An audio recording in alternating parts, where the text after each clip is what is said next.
Alright, and I should be back, you know, only an hour and 45 minutes after I said I would be. Alright, so while my brother was getting ready for work, um, I was sorting through my Dominaria United cards and putting them away. And I know how long it takes to sort Magic cards, but I come back from dropping them off, I'm like, I've got like another 15, 20 minutes. Let's just organize a few more things and put them away, and that turned into organizing a lot more things and putting them away. So despite opening three set boosters and two uh draft boosters and a booster box's worth of pre-release kits between me and my brother, and all of the prize packs we accumulated from, regular Friday Night Magic. Wow, my voice is just going all of a sudden. Um, I somehow do not have. So I'm missing two mythics. One's Joda, which that's fine. The other one's Karn Silex, which I think is a money card from the set, so that's kind of disheartening. Um, but that's okay. It's a mythic. That happens. But the thing is that I am also missing the blue rare that has like the three modes, like bounce a creature, make a bird, I think, and something else, probably draw a card and discard a card or something. It's like a 3-mana 2/1. And I am also missing the green Defiler, which is baffling to me considering I think I have like 12 blue Defilers and like a playset of all of the other ones, and somehow the green one just completely dodged me in like 6 boxes effectively, so a case worth of Magic product. Granted, it's like mix and match from two different types of boxes, and you know, not all from a singular case, but that is still impressively bad that I somehow managed to get like everything else and missed those two. Especially the green Defiler, it's like I could have missed the black one or the red one. I'm pretty sure after the blue one, the green one is the most impressive one. I could be wrong about that. Like, I don't know what the standard meta looks like at all. But yeah, so missing the Silex is kind of disappointing. Missing Joda's whatever. Like, I think Joda's a money card only because people are building him for Commander. And that's neat, but that's not really going to negatively impact me at all. Because, like, he'll dip down once people have their copy of Joda, and nobody really needs another one of him. Like, it's the cards that tear up tournament formats that usually have the hardest, um, like, most obscene price tags, and even then, most cards nowadays don't. So, it's gotta be a card that has that price tag and just will not go down. Alright, so anyway, when last we left off, we were at 258 cards, and we gotta cut that down to 60. So, little less than 200 cuts we still need to make. So, let's see. And as soon as I start talking, the phone starts ringing. It's ringing before, and I missed it, and I didn't see who it was, so just give me another second.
And back again.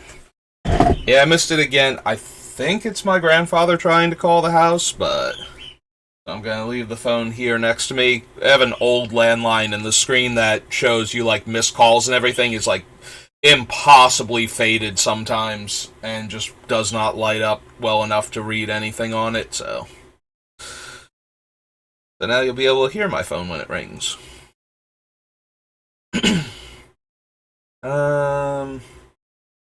So let's see. We should probably do the thing that I normally do, where I start, like, pulling out cards that fit certain criteria and seeing, like, what we have to work with. Maybe get rid of certain things. Alright, so let's grab the oubliette. Let's do removal, I suppose. Do the oubliette. Do creature removal, since black actually has, like, way more focused creature removal. We will include the things that can also kill non-creatures. I think we'll leave off the cards like Pox, because it's a mass sacrifice effect, but it's also in there for all of the other things that it gets rid of, so it's kind of hard to just go to count it as removal, because it's really hard to control what it kills. I will, however, put the Withering Boon on the list. I'm getting paranoid now that, okay, I didn't accidentally cut Ashes to Ashes. I copied it, because I almost cut Withering Boon by mistake. Because it's in there to stop a creature. Obviously, it has to be cast when the creature is being cast, but it is in there to stop a creature from being a problem for us. So it is there more as removal than it's not a counter, like, it's a counter spell, but we're using it to remove a threat and to stop the comes into play abilities or the temporary existence of the static ability. Like, we have a ton of token creatures that are small that we're trying to build up so that way we can have sacrifice fodder for our things, and Elish Norn would kind of wreck us, even if we killed her immediately. So, having Withering Boon for a card like her would be a huge benefit also. In addition to being able to counter, like, a creature coming down that would destroy our artifact when it comes into play, or one of our enchantments, you know, protect the things that are stopping the opponents from doing stuff. So, in that regard, Withering Boon is a creature removal spell that preemptively stops the problematic effects some creatures have, where they get around the fact that it's removal. No Mercy is also kind of weird. That's more to stop our opponents from attacking us and kill their creatures if they do, than it is to, again, how I should word it is, I'm putting the cards that give us control over what we're killing on this list and figure out what those are, because we have a bunch of stuff that kills creatures where we don't have a say in what dies. And those type of effects are more, how do I put that? Because we don't have control over them, we can't rely on them to get rid of specific problems that are messing with us. So they have to kind of be in there as ways to deplete the opponent's resources so that they have less to work with for our smokestacks effects, if that makes sense. Like, we're not putting them in there as creature kill, we're putting them in there as resource denial. Whereas certain things, like the things I'm clipping now, are in there specifically to take out a problematic creature. Like, if we have enough ways to sacrifice our things in play, the Grave Pact effects are going to kill all of our opponent's creatures, so yes, they do function as creature removal, but we don't have enough control over what they're killing, so we have to be able to kill literally everything at that point in order for it to matter. And when we're doing that, it's more to deny them the resources of the creatures that they have, Or to, yes, churn through literally every creature they have until something we actually need to die dies. But I can't really think of it as creature removal at that point, because we're not going to get rid of the thing we need to get rid of more often than not, so... Like, unless we literally kill everything, the opponent will keep the one creature that we kind of wish they didn't have. Like, we have to churn through everything else they have before we get that one creature off of the board, so... Which is kind of a weird way to look at it, because you would normally think it's like, okay, anything that's forcing the opponent to lose creatures is removal, and yes, it is, but... I guess I would care more about them in a different context, like put all of the ones where I don't have control over what's getting killed and we're making opponents sacrifice creatures, put all of them into one category.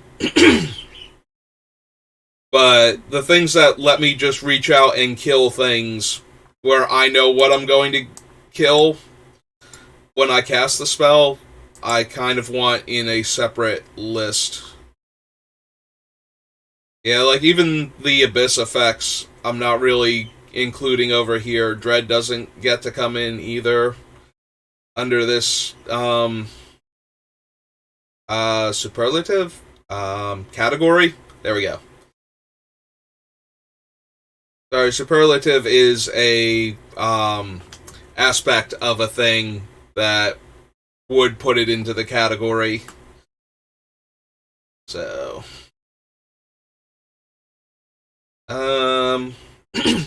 Clasp and Engine kind of can kill things too, but again, they're more in there to proliferate than they are to be removal. Although I have definitely killed things with Contagion Clasp and Contagion Engine before that desperately needed to die. So... Alright. Throat.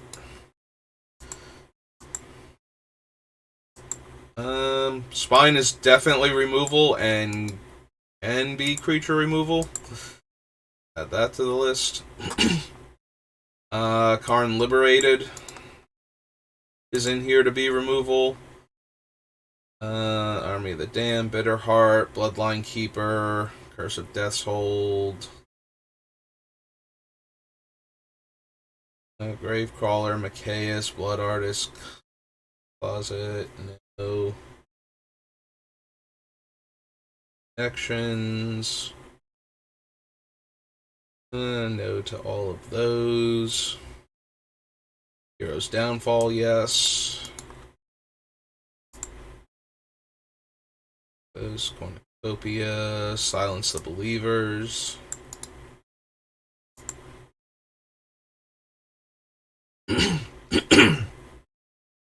Ulamog, technically, is in here to be 2 removal spells, which I always categorize him as. Like, I'm not playing Nulamog for his deck exiling ability. The fact that he's a giant creature that can win me the game is nice, but he is mostly in a lot of my decks when he makes it in, because I will be able to cast him, and it's really hard to counteract, or not activate, triggered abilities, and he will just eat 2 permanents for having been cast, and then he'll die to something, get swords or countered or whatever, but that's secondary to his actual effect, so... Kalidas, Sifter, Diagraph, Zombie, Crypt Breaker... Noxious Gearhulk is in here to kill a creature. Add him to the list. Trap Trawler, Bantu, Cruel Reality. Go to all of those. Revel, Compass, no. Contempt, yes. Golden Demise, technically, yes. That one I have less control over, but I'm only casting it when I'm going to kill... Like, I know what I'm going to kill with it. Like, everything with 2 or less toughness is going to die, unless the opponent interacts with the spell. Whereas the other ones, I'm just making them sacrifice it, and I can guess what's going to die, but I don't, have any control over it. Again, I don't know that I'm saying that quite right to make it clear why I'm caring so much about like the targeted removal and the wrath effects, but not the make opponents sacrifice a bunch of creatures cards. But for the purposes of this deck, I do think they need to be differentiated. Murderous Rider, yes. Sentry, Bastion, Feed the Swarm, yes. Yeah, this one's almost definitely staying in because it's a cheap way to kill an enchantment in our deck. It can kill a creature, though, so it gets to be on the list. Blood on the Snow, yes. Up to 20 out of 24, so... Blood Mage, Aik, Paladin, Grasp, yes.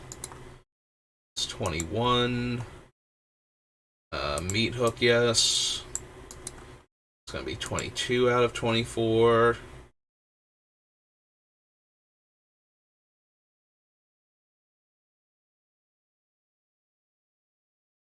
Nope. 3. Alright. So we were on Neon Dynasty with Assassin's Ink. Yeah, let's come down here and start posting them so we can clear off the thing again. Alright, so I'm gonna go. This is gonna be our removal.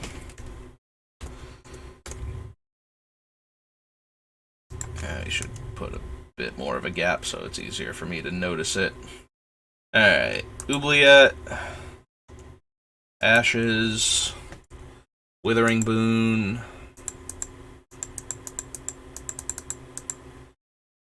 Attrition, Mutilate, Decree, Damnation.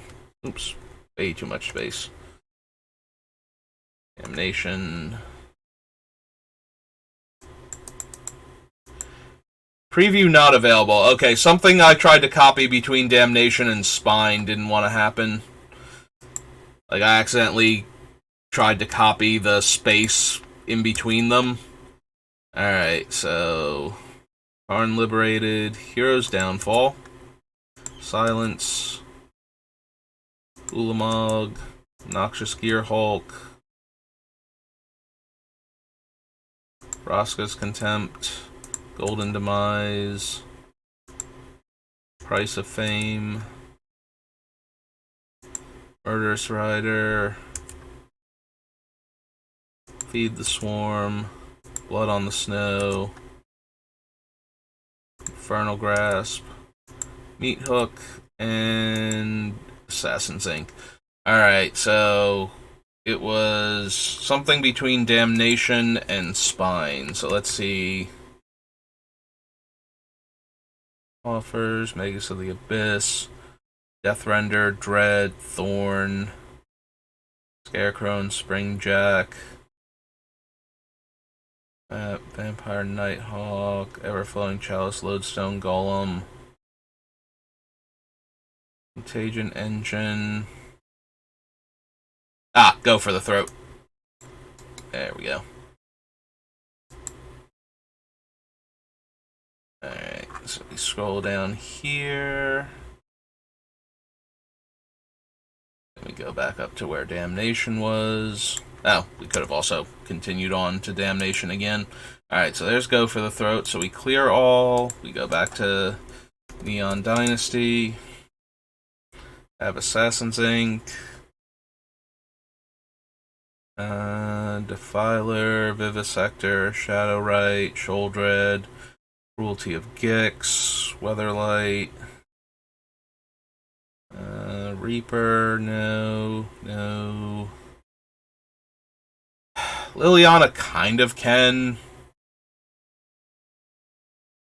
Not really putting her in there for that, because it kills her immediately to do that. Which is not to say I won't do it. Okay, thing, you gotta let me copy the thing I'm actually trying.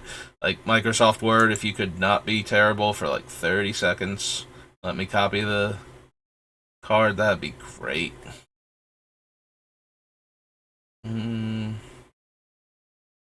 Encore, Dead of Winter, Force of Despair, Black Vista, Sling Gang, Sword, Grand Physician, Void Walker, Tutor, Sword, Hermit. No to all of these. No. No. Fear. Thief of Blood, Curse of Disturbance, Aeon Engine, Idol, Scare Tiller. There's Deadly Rollick. Man Escape Refractor, Blight Mound, Ice Catcher, Heart, Technomancer. Make an example. We do get to choose the piles, though, so we will always get what we want, so I think we can add that one. And Hourglass Pendant. And Witch of the Moors. Okay, so that should be everybody.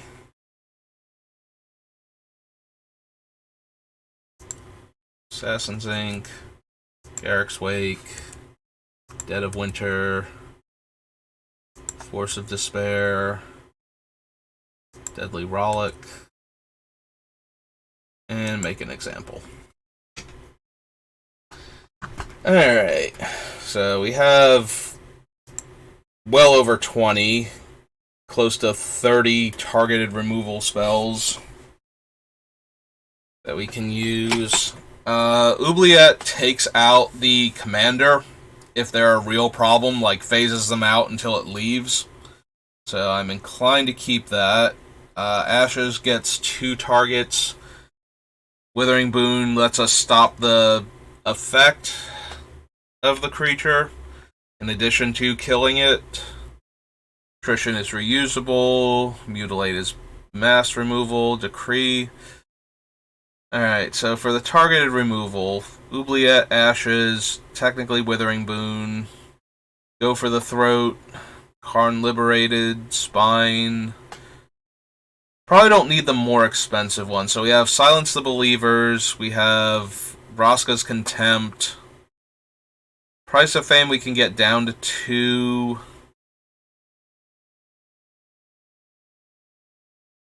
Spare is 3. Deadly Rollick is 4 or 0.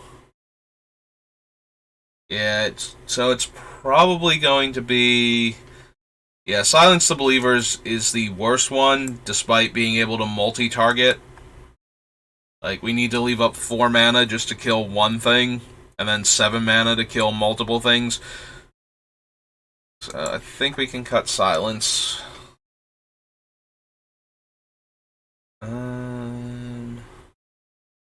Own Demise, Price of Fame.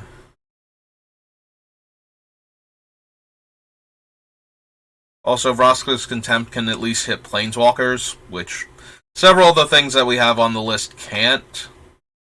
So...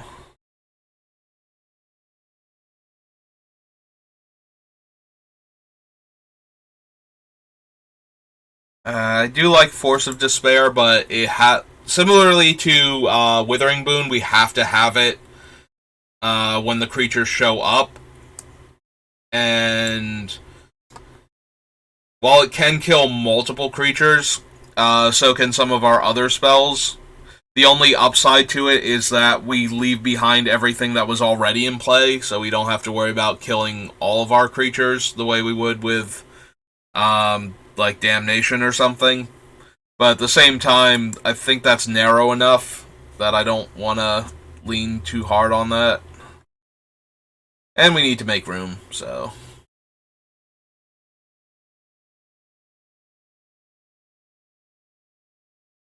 Yeah, we have several Wrath effects that are really on the expensive side. Like, In Garrick's Wake is a 9-drop.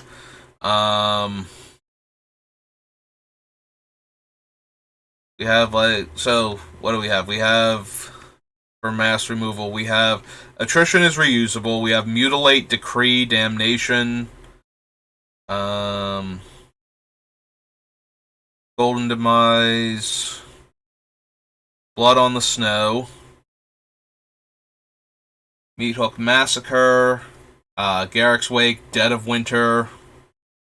Um, and make an example potentially.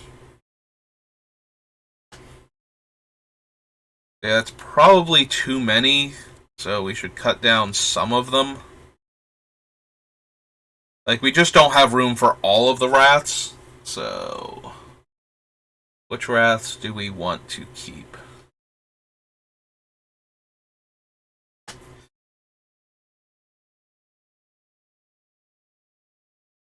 Hmm. Might be Blood in the Snow at 6 mana. Um, and it's limited to the number of snow-covered lands we control. Like, so are Mutilate and the other one, the Winter. I'm blanking super hard on the name. Where'd it go? We have Blood in the Snow, Dead of Winter. Are also going to basically function the same way, based on the number of lands we have. So we're spending extra mana. We get back a creature, most likely. Is that actually worth it, though? Because it's either going to be this one or Dead of Winter. I don't think we need both of them. Mutilate is going to be based on the number of swamps, which will be our most prevalent type. Like, even if we don't have...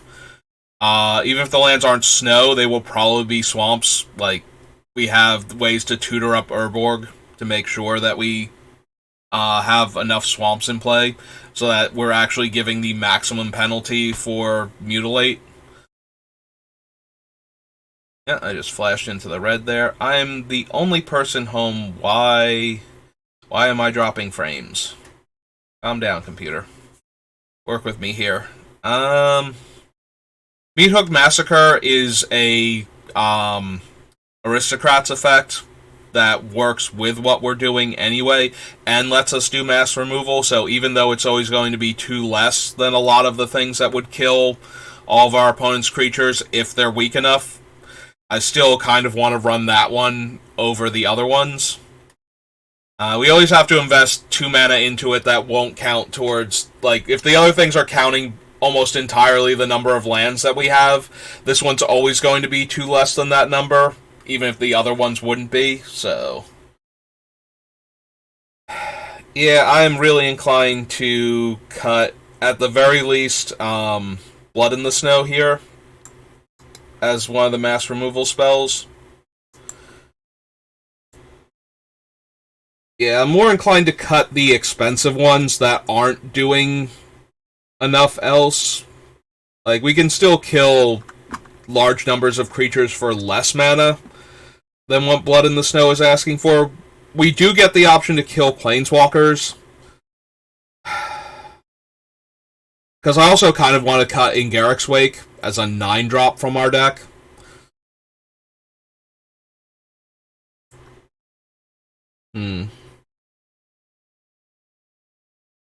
This is cutting our way to mass remove planeswalkers, because these are the only 2 that really do that. None of the other things are going to kill every planeswalker in play if we need it to. Not that that's a huge deal, but we do want to be able to kill planeswalkers. There are Super Friends decks out there, and they do get problematic. Although a lot of them that are going to be... Oh, there goes the phone again. 1 second, let's see who it is.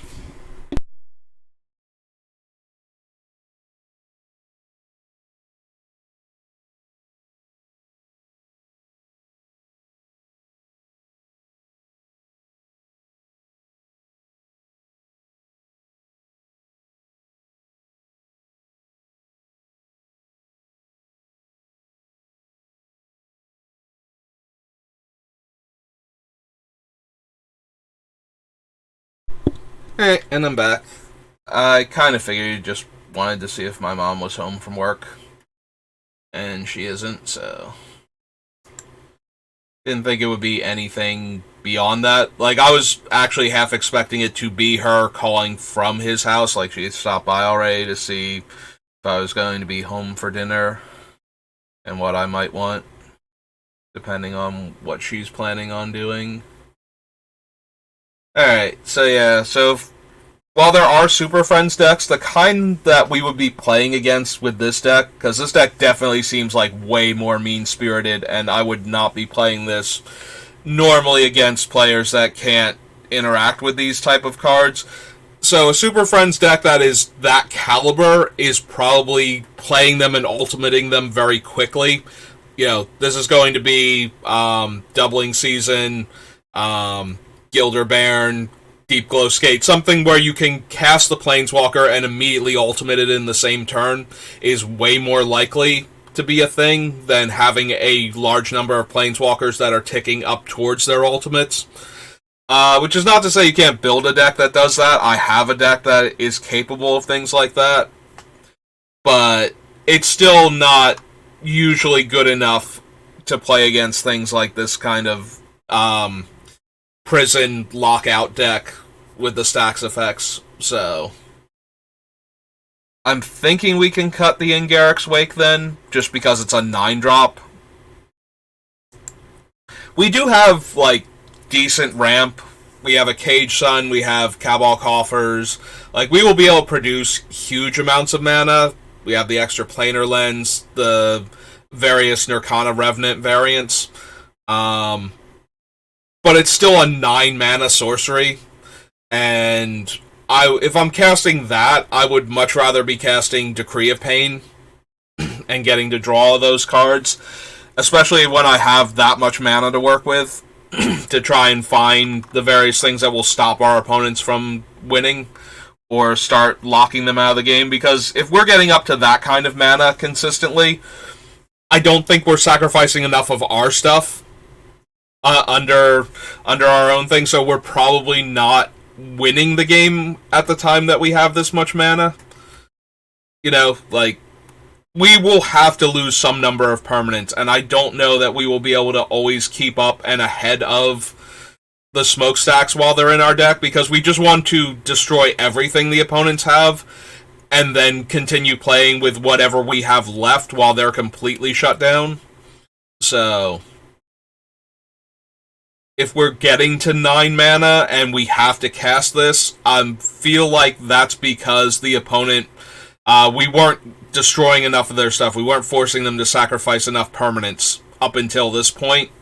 So now we're trying to get back into the game. So I kind of just want to play a Wrath that either draws me a bunch of cards or is way cheaper so that we can destroy all of their creatures then and then play Smokestacks or play Descent into Madness or something along those lines. And then they'll be locked out of the... Then they might actually get locked out of the game because they've lost too many permanents. So when they start losing things, they have to, you know, start forfeiting lands, basically, to our thing. So that way they don't... Well, not so that way they... So that way they can't not sack lands to it. So that way we keep them off of their other higher casting cost spells.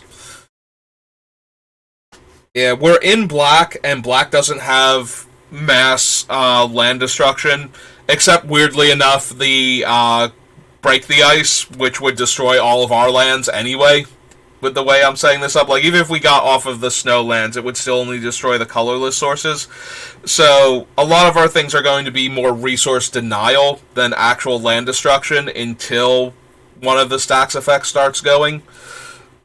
So, if our opponent has built up a board state, then we're probably not hindering them enough, and I want a cheaper Wrath to clean that up, or I want to be getting even more advantage out of it than I already am. So at that point, I feel like Ingarrick's Wake and Blood on the Snow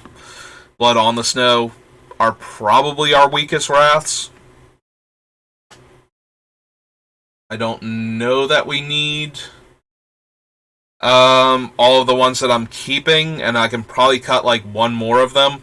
And there's a part of me that's kind of tempted to cut Dead of Winter, because if I cut Blood in the Snow and Dead of Winter, and then we cut the Snowland, the scrying sheets. Then we have more swamps to work with. We have more basic swamps to work with. That also makes me want to cut extra planar lens, though, because now our lands aren't snow, and we're going to be turning a lot of the opponent's lands into swamps, although that won't work. That's not the same name. Like, they are swamps, but they're not, basic swamps. But still, other players who have black mana, we don't necessarily need to give them the mana flare also. Um, hmm.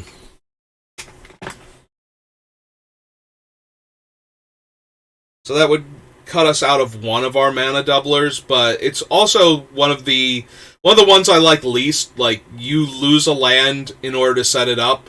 So if you're not getting enough mana out of it that turn, and it gets blown up at some point, then we're down a land and we're down our mana doubler at the same time, so that cuts us off from a huge amount of mana.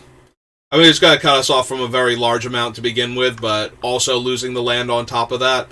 And any side effects, like, being down a land for Cabal Coffers, just seems worse and worse. Of course, that is the actual worst case scenario, where it gets blown up very quickly before we get to do much with it.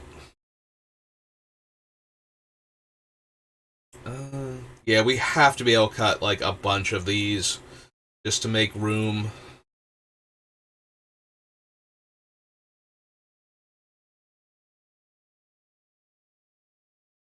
And I kind of want, like, the targeted 7 drops, like the Karn and the Spine of Ishsa. Spine is particularly good in this deck, because once we get rolling and once we can generate large amounts of mana, sacrificing the Spine as one of our permanents that has to go is a lot more palatable. Like, we lose that, and then we cast it, and we blow up one of their other things that they wanted to keep. Karn, similarly, can take out any permanent, and then he can uptick to remove cards in the player's hand. So if players get to the point where they stop playing things, like, let's say we have an active smokestack, but we don't actually have pressure, and they're going to lose most of their stuff anyway, there's a lot of temptation to not play anything else out into our board, so that way eventually our stacks will eat itself. And we'll very rapidly lose the ability to not have that happen. So if they try and hold cards, Karn is very good for that. To take the cards away from them and to build up his loyalty, so that way when we start down-ticking him again, he can eat multiple cards in a turn, like, not in a turn cycle because we can only activate once, but like on subsequent turns we can keep eating cards with Karn at that point from play, which makes it that much harder to rebuild from. We let the smokestack go, or we hex mage it or something, and then we can just Karn their hand, and then they'll start playing spells because they kind of have to. Like, they can't sit on the board that they have. Like, the smokestacks will chew through them, and if they try to, the Karn will eat their hand. Of course, Karn only works on one player at a time, so we'll have to target the player we think is the most dire threat with that, but yeah. I'm okay with that, and then Karn being able to exile permanents just feels much better than some of the other options that we have. I don't want to get rid of, like, all of the cheaper options, though. I want to be able to go for the Throat, or, what's his name, Infernal Grass, most likely. Price of Fame is better than those when it's targeting a legendary creature, but it's way worse when it's not. And I don't think I care enough about the Surveil. Like, I would rather have them be 3 drops and 2 drops naturally than have this thing be a 2 drop sometimes for very specific targets. Which is still fine sometimes. Like, it depends on the deck. Sometimes the commander or one of the other legendary creatures is going to be a huge deal. But there are also going to be more decks than not that have problematic creatures that need to be dealt with early that aren't legendary. So I think we're going to cut the... I'm talking myself out of the price of fame now. We should be able to get this thing down to 3 and down to 2. Like, Assassin's Ink should almost never be the 4-drop spell, because we're focusing on a bunch of artifacts that lock the opponent out of the game. So it should normally be 3 and frequently be 2. If anything, I might have an argument for getting rid of Hero's Downfall. But I think first we're going to get rid of the Rollick. It's free when Braids is out, which is fairly decent, but it's expensive when she's not. I don't want to have to cast Rollick in response to a removal spell on Braids just because I won't have the option to cast it, and I'm worried about the thing that we're removing, but it's not the problem right now, or it might not be the problem by the time we get back around to me again. So... And we just need cuts. Like, we need to cut several of these, so...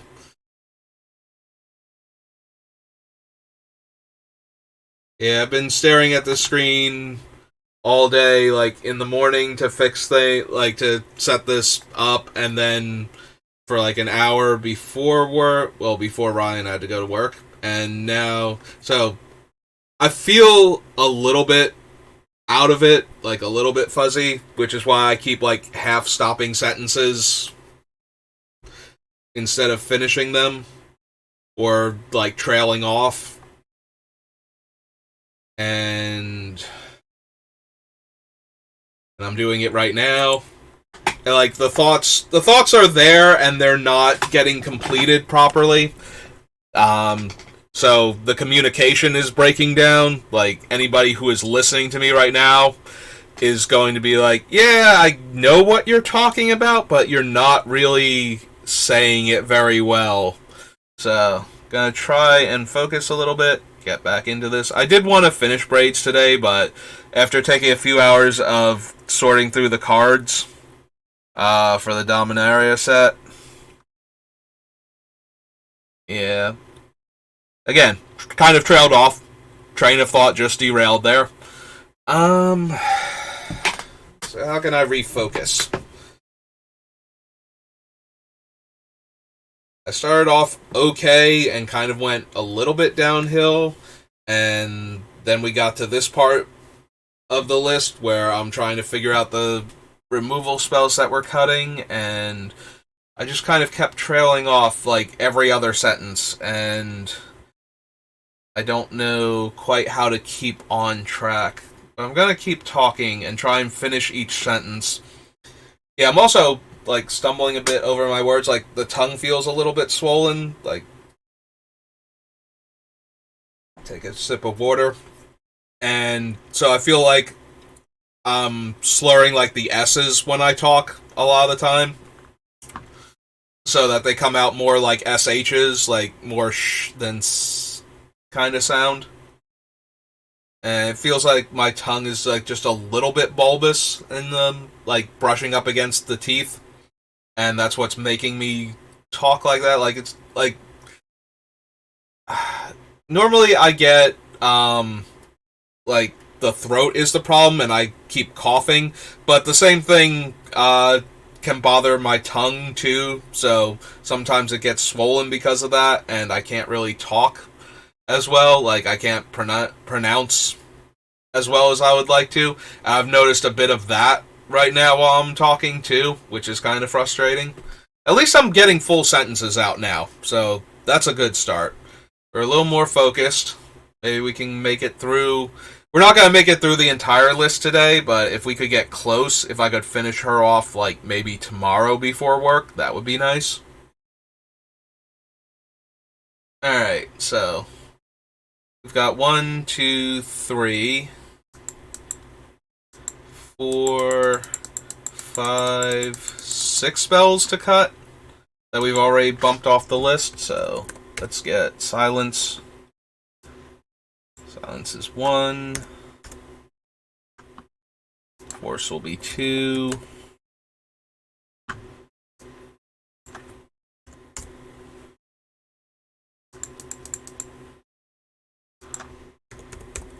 Blood will be 3.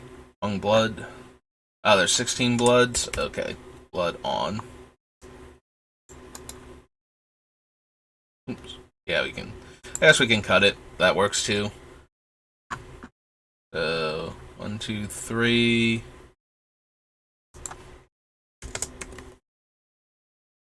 4.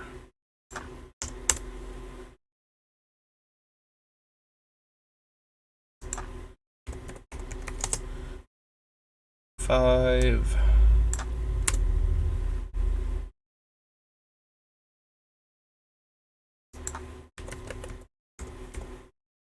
And 6. Okay, so we'll cut all of those from the list.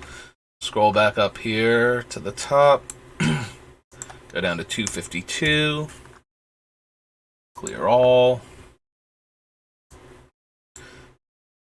Alright. Already feel like I'm communicating a little bit better. The words are flowing a bit more consistently, and I'm not stumbling over my own words and such. And yes, I said words twice in that sentence. That made it a little awkward, but I'll take that over the kind of mumbling out of it sort of thing that I was doing before. I'll take this over that. This feels just a bit better. Get some more water. Alright, so Withering Boon, Ashes to Ashes, Withering Boon, go for the throat, Hero's Downfall, Murderous Rider, Feed the Swarm, Infernal Grasp, Assassin's Ink. Those are all my cheap early interaction, where I can get the creature, like, when we need to. So, that makes Vraska's Contempt a 4-drop that we can never discount. It does exile, but I don't think that's quite good enough. What else is single target, non-repeatable that we can get rid of? So, Assassin's Ink, we can get down to 2. Like I said, we can get it down to 3 consistently, and 2 a reasonable amount of the time. Infernal Grasp and Feed the Swarm are always 2.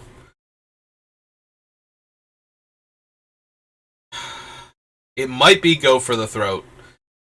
It's not super limited. It can't target artifact creatures is its only restriction. But Feed the Swarm and Infernal Grasp don't have any targeting restrictions at 2 mana. And it's also not giving us the ability to cancel out the creature's comes into play ability or activated ability or static effect while it's on the table, the way Withering Boon is. The downside is I'm cutting all of this removal that doesn't hurt us. Like, a lot of our removal actually hurts us right now. When it's cheap, like Withering Boon's 3 life, Grasp is 2 life, Feed the Swarm is going to be whatever the casting cost of the thing is, so if we need to kill anything larger than like a 3 or 4 drop, that's going to be a pretty huge hit. And we do have other things that also want our life total as a resource. Oh, and the Murderous Rider is also 2 life for the removal spell, half of him. But at the same time, the mana is a bit too intense. Like, I don't want to have, like, the 4-drop in there. Like, Go for the Throat, we could leave in there because it has enough. It's not forced to target certain. Wow, I'm sorry to lose my words again. Go for the Throat can kill everything except for artifacts. Like, the thing that it's restricted against killing is not the largest restriction we could possibly have, and we do have other things that can kill artifacts, so it's not the end of the world if we run that. But at the same time, I just prefer the versatility, so we're going to have to live with the amount of life that we're losing and come up with other ways to get around that. Which could mean leaving in things like Sheoldred, even if we take the Witch out, just as a way to gain life consistently. Hmm. Like the Vraska's Contempt, I'm like way more okay with removing from the deck right now than Go for the Throat, but at the same time, I think Go for the Throat's gonna wind up going just because Infernal Grasp, Feed the Swarm, Assassin's Ink potentially will all take up the same targeted removal slot with the amount of mana that we spend on it. So, and even like the Murderous Rider and the Hero's Downfall at 3 mana are still fine here. Do I not have Hero's Downfall?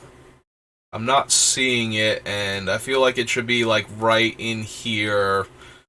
Oh no, there it is. Found it. Found it, everybody. It was right there. It was actually above Ulamog. I was like, I know it's around here somewhere, or should be, and yep.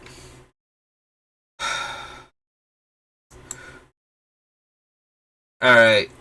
We can run Ulamog, exiling 2 permanents when we cast him. If we are doing okay, but not great, similarly to, I didn't want a 9-drop that's killing all of our opponent's creatures, because if we need to kill all of their creatures, at that point, it kind of means that we're not doing our thing to stop them from having all of these creatures. You know, like they're either sacrificing lands and have a ton of creatures somehow, and we're dying to those creatures, or they're just not losing enough permanents where they're going down on creatures and they have like enough in play where killing like 3 or 4 creatures is actually a thing that's going to happen. You know, if the opponent's under enough pressure from what we're doing, they shouldn't have that many creatures in play to be threatening us with. So similarly, Ulamog at 10 mana, if we get to the point where we have 10 mana and the Ulamog comes down, it exiles 2 of our opponent's permanents, and now it's a large indestructible threat. But I almost kind of wish I had old Ulamog instead, with the Annihilator 4 at that point. Since then, when it attacks, we're putting more pressure on that particular player by destroying more, well, making them sacrifice more of their permanents. Whereas this Ulamog is not helping once it's in play. Like, the cast trigger does a lot more to help what we're trying to do, to catch us back up. But the attack trigger does nothing for that. So, I don't know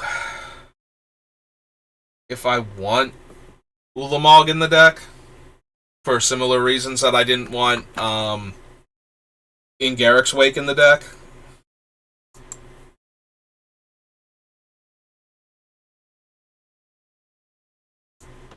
Yeah, okay. I'm talking myself out of Ulamog.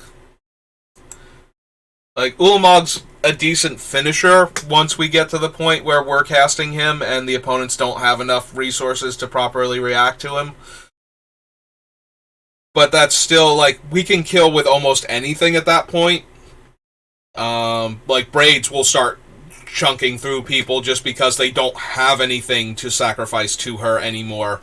And we can get rid of our own things at that point, and while they're slowly rebuilding, hopefully we can buy back the things that we got rid of. That's why I want, like, the creatures that die and get back artifacts, is so we can theoretically lose the smokestack at some point in time, and then get it back later on. Because if we're winning with smokestack, then eventually it's going to start hurting us. Like I said, there are going to be times where the best thing to do is to wait a turn or two and just let our own smokestack bleed us out. So I want to have cards that allow us to not lose in that situation or not get back to parity, and then let the opponents who sandbagged a bunch of cards start getting back into the game faster than we can because we were all in on the smokestack itself and trying to get it to knock out all of the permanents in play that our opponents had to work with. The other ideal is to get to the point where we're just making enough permanents that it doesn't matter, so they can't sit back and wait for our own smokestack to bleed us out of permanents, because that won't happen. You know, if we're making like 3 or 4 creatures a turn and the smokestack is sitting there on 2 to 3, then we're good. You know, if we can keep recycling something like Sengir Autocrat, and we just sack the 3 surf tokens every turn, then that's fine. And then they have to find a way to either destroy the smokestack or stop the way that we're constantly producing creatures. Either destroying the thing that's letting us get back the autocrat, or destroying the autocrat itself and actually keeping it down this time. Or destroying it because we're flickering it. Like, I forget if we still have Conjurer's Closet on the list, but that was on the list originally, so it could be something like that. But yeah, we're trying to get to that point, so things that are kind of overkill when we're at that point. Like, I feel like Ulamog half the time is going to be overkill, the other half of the time it's going to be like, yeah, no, I took out those 2 permanents, now you're done. Like, you were kind of done before, and now I've finished you off, basically. I've taken you out of this game as an effective opponent.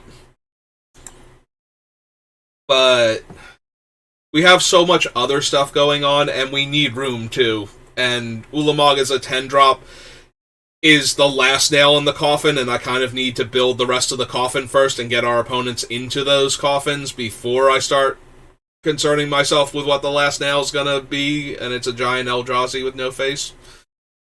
Okay. So, yeah, I've talked myself out of Ulamog, Ceaseless Hunger. So, let's go ahead and get these 3 off of the list. There we go. Oh, Pawn of Ulamog. Yep, okay, fair enough. You got me. I do have 2 things with Ulamog in the name. Alright, so get rid of him. Go 4. Should give us... Yep. Okay, that's 2. And Vraska's Contempt.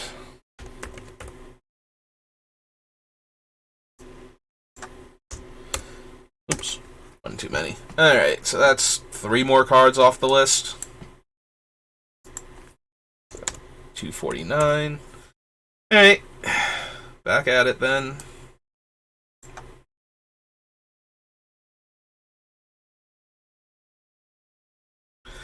Maybe Golden Demise just isn't good enough. Like, if we're going to kill all creatures, maybe we just need to kill all creatures. Getting rid of all the opponent's little creatures does kind of help. For what we're trying to do, if they're making enough of them, or have made enough of them by the time we find our Smokestack, or our Descent into Madness, or whatever it is that we're using here. But we have all of our other Wrath effects that will get rid of those guys anyway. Golden Demise not killing our zombies is kind of helpful, but ultimately I don't think that's quite good enough. So, well, right, we wanted to clear all off of there first, and we want to cut this out.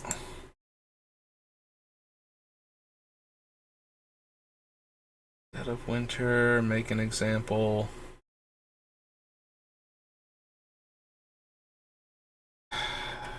Maybe we cut the Ashes too. I do like Ashes as, a 2-for-1 that exiles the problematic creatures, but we have other stuff that can get rid of multiple creatures. Either like the Wraths, or reusable things like Attrition, which is limited to non-black creatures as opposed to Ashes being limited to non-artifacts, but it's still 2 removal spells in 1 that's costing me 5 life. Which I think we have enough other stuff that is killing like 1 to 2 creatures. Like, that should be fine for the most part. Again, I do like the exile, but we have a bunch of things that exile things when they would go to the graveyard anyway. So the exile clause on Ashes is not as important. And again, I'm trying to actually make cuts. Alright. I think that's as far as I'm going to get for the removal for right now. Let's take a look at some of the other stuff. We'll get rid of Ashes, we'll get rid of Golden. And we'll bump 2 more cards effectively off the list. And then we'll see what we have. 247.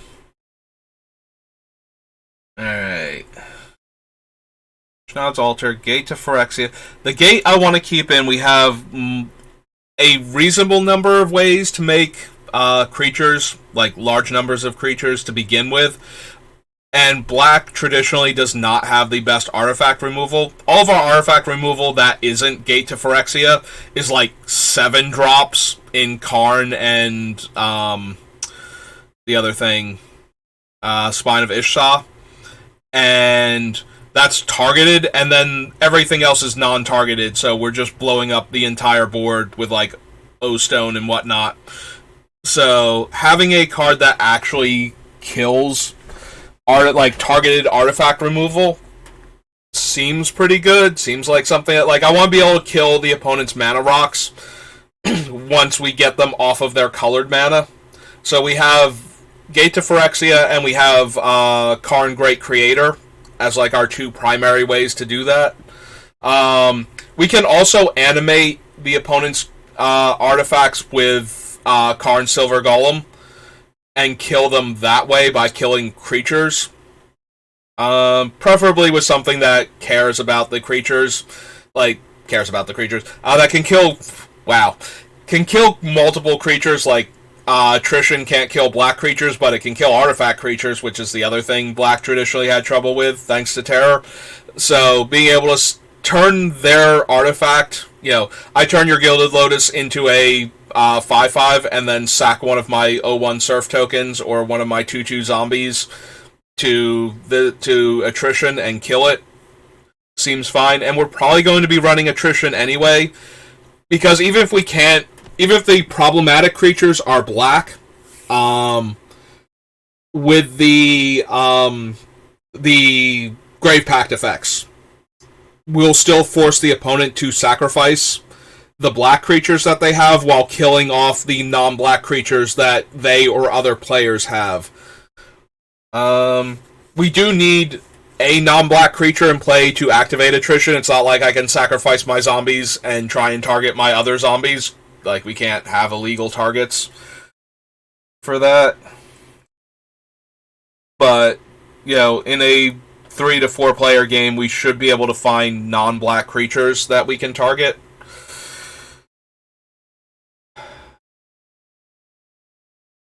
I'm trying to decide if we need the Winter Orb and the Static Orb, because if we take those out, then we don't have to add in cards that tap them, and that also frees up that 1 land from having to come into our deck.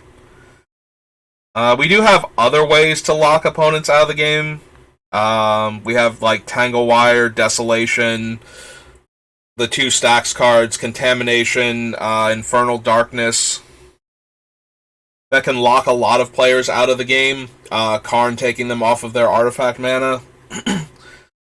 So we do have a fair number of ways, rather than keeping the things from untapping. So maybe we can take the Winter Orb and the other thing out. We also have like Nether Void and whatnot to make their spells more expensive. So yeah, let's cut Winter Orb and Static Orb, I think, rather than have to make deck space for ways to tap them down.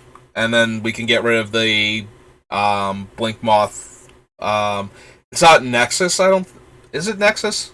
No, Blink Moth Nexus and Ink Moth Nexus are the creature ones, so it's like Blink Moth Well or something. Anyway, Static Orb was originally from... I felt like it was from Tempest... Oh, there it is. I was going to say, I felt like it was from Tempest Block, and sure enough, I've scrolled past it, just like the Hero's Downfall from before. Well, at least I remember it was Hero's Downfall that I scrolled past before and couldn't find, so I'm not completely out of it, and I am reasonably focused. We'll be fine. Onslaught... Oh, wait, there it was. Mirrodin Block. Blink Moth Well. So we'll go ahead and just cut that off entirely. Alright, so Static Orb and Winter Orb are gone. Brings us down to 245.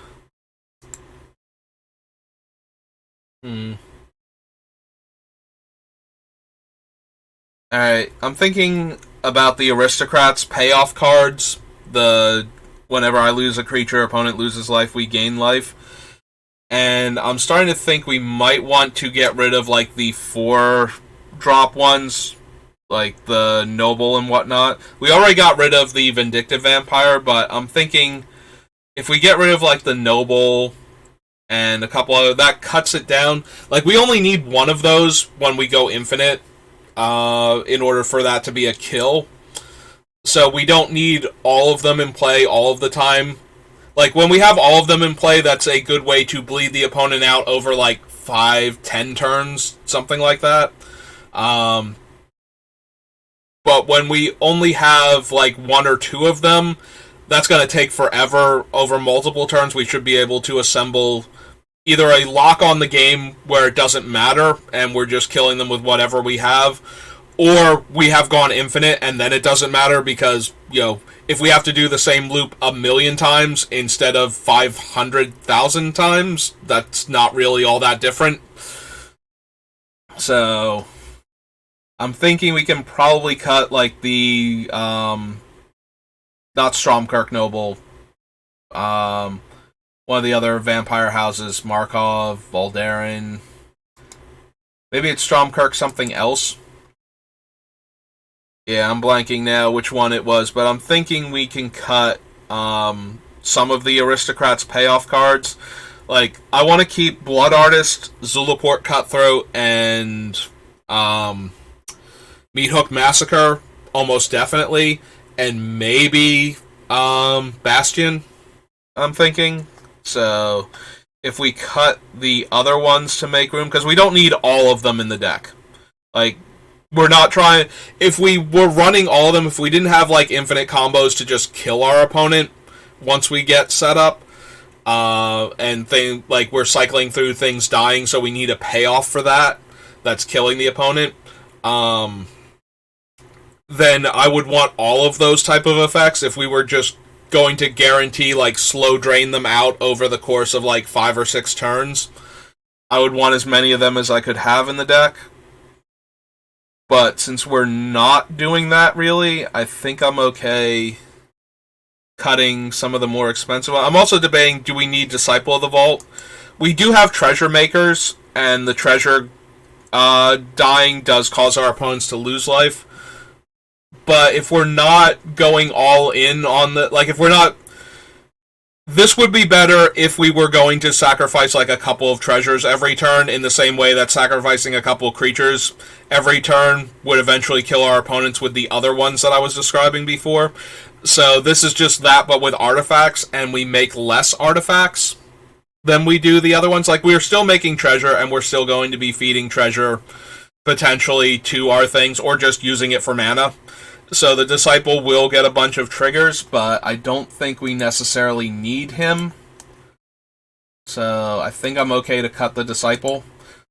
Like, we're going to sack creatures more often than we're going to sack artifacts. So, in that regard, he's less potent than the other ones. This thing can only remove a counter when it goes unblocked. It is unblockable, so it's only really helping us with the cumulative upkeep card. It's not helping us get around the smokestack cards. You know, we're only removing the counters after we've already done it for the turn. So while I did put him on the list as a card that can remove counters, I was playing this one more for the cumulative upkeep cards, and we cut one of the 2 of them, and I don't think we need that effect. Like, I don't think there's anything else in our deck that we can remove counters from that matters, and I don't really need to be removing counters from... Like, if this gets through unblocked and removes 2 counters instead of 1 from a Planeswalker, does that even matter? So, I think we can remove him also.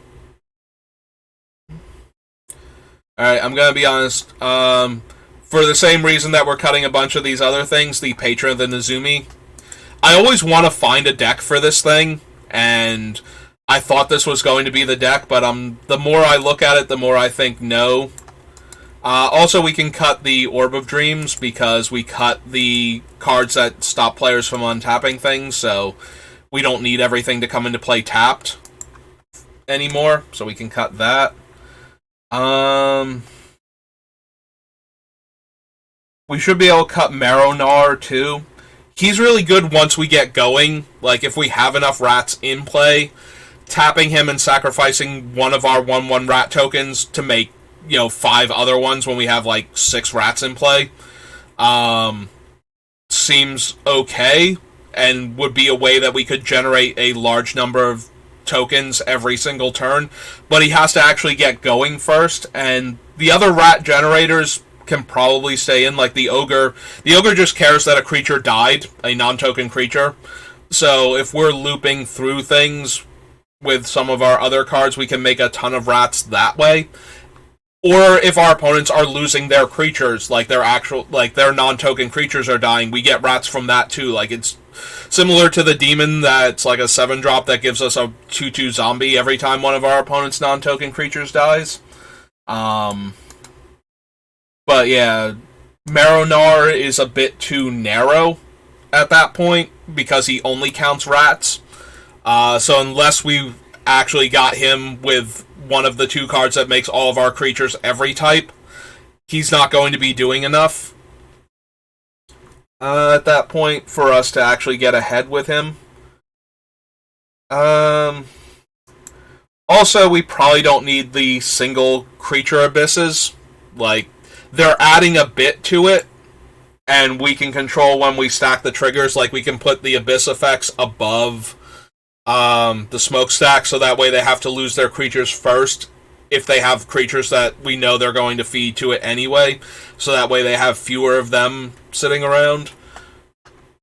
Or if they only have creatures, like if they only have 1 or 2 creatures, that way they can't feed the creatures to it in order to keep lands or artifacts or whatever.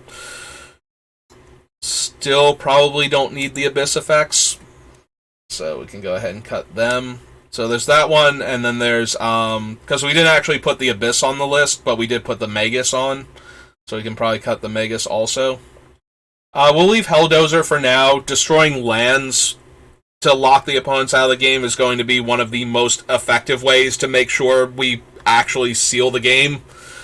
So having a potentially repeatable land destruction effect on him, we might wind up cutting him, or we might I really don't want to cut the Herald.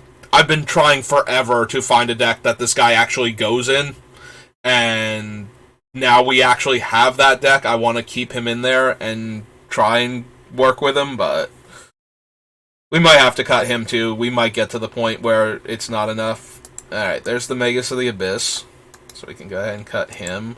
That's 7 cuts now.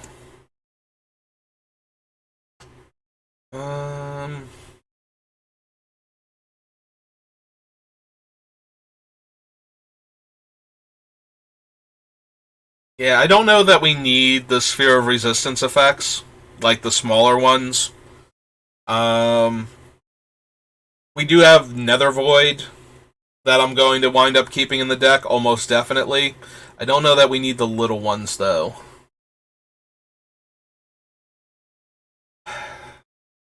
Also, I have to do a quick count of what our artifact creatures are, whether or not the Scarecrow stays in. I think we only have one other Scarecrow. It's Scare Tiller, which can get back our lands when it becomes tapped. So I kind of want to leave him in until the very end. Until we're, super desperate for cuts. Arn Braids, Sholdred, Army. Army's just so much mana. By the time we're casting this, we should have other ways to get enough permanents onto the battlefield. Yeah, it makes 13 permanents, but similarly to the Ulamog, where we're basically locking up the game at that point by putting that many token creatures into play, so that we never have to lose anything else important. There's the Falkenrath Noble. Or was I thinking Stromkirk before? I know I could not think of his name, and I thought I was confusing him with Stromkirk Noble, the 1-red 1/1 that can't be blocked by humans and gets counters when he deals damage to players. Anyway, we'll cut the Falkenrath Noble. That's 9 now. Can you find a 10th card? There. So I do have Conjurer's Closet in here. I thought I did. I knew I had considered it at least. I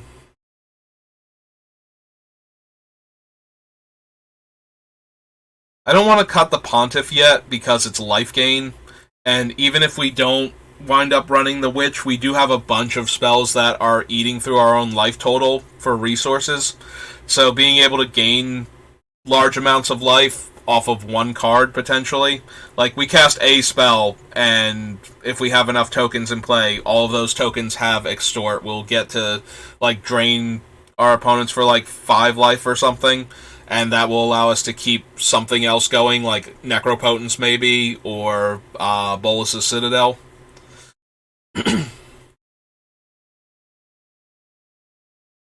Also, it works really well with Bolus's Citadel because we're not spending mana to cast our spells.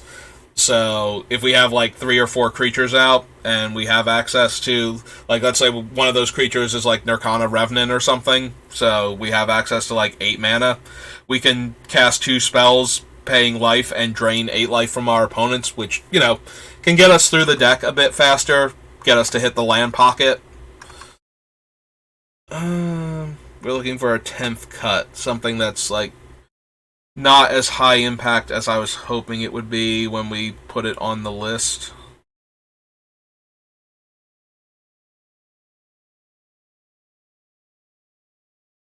I'm looking at this Foundry Inspector. Like, I didn't even want to bother with the Joyra's Familiar, and I'm wondering if I care at all about making the artifact spells cost less.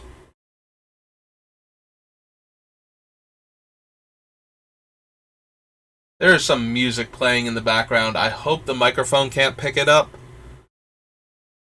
Like, somebody's partying way too hard outside, it sounds like. And that's kind of weird, because I don't have a ton of neighbors to begin with. Like, my area is very seasonal, so once we get into September, a lot of the people tend to go back home. And it's a very quiet town at that point, which I genuinely like. Like, I like being where I am in the summertime because it's a lot nicer than, you know, being way further inland, but the trade-off for that is a lot of other people like to come down when it's nice out, and that makes me not want to go out as much, so the traffic starts to become an issue. I'm wondering if it's Bantu's Monument. Yeah, we don't need Bantu's Monument. It only gives us life when we cast creatures.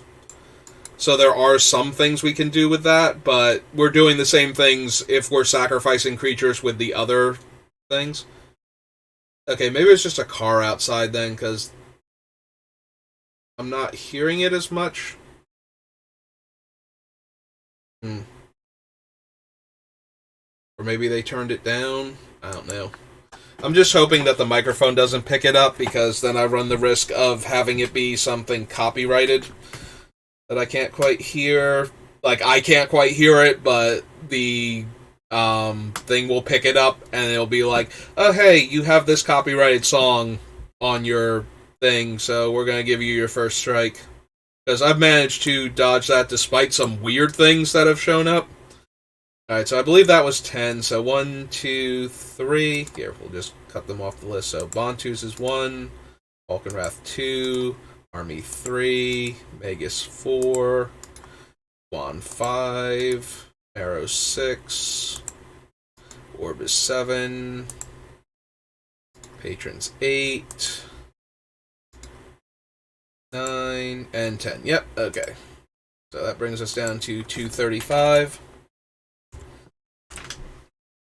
Alright. Demonic Tutor and Soul Ring, absolutely. Ashnod's Altar, almost definitely. Infernal Darkness, Necropotence, and Pox.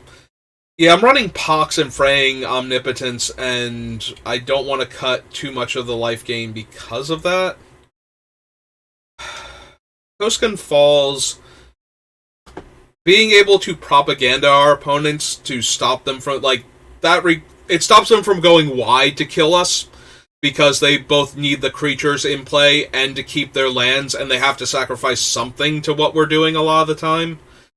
So a propaganda effect seems like it's worth having, but maybe it's not good enough. Alright, I wanted to know which card was it? I'm trying to remember if it was it was Scarecrow. I was trying to remember what artifact creatures I have to get back. So we have none so far. Still none. Mindstone, Medallion. Karn is a creature we can get back with her. We can get back the ones that get back non-creature artifacts, like the Junk Diver and whatnot. So that adds a few to it. So we're up to 2 now.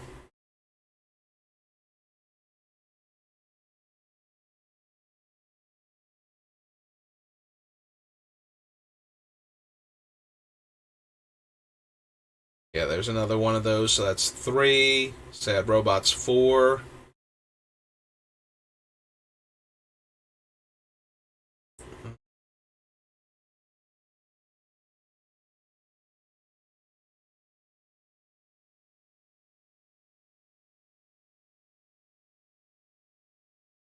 Now I'm starting to hear the music again. It's gonna be obnoxious.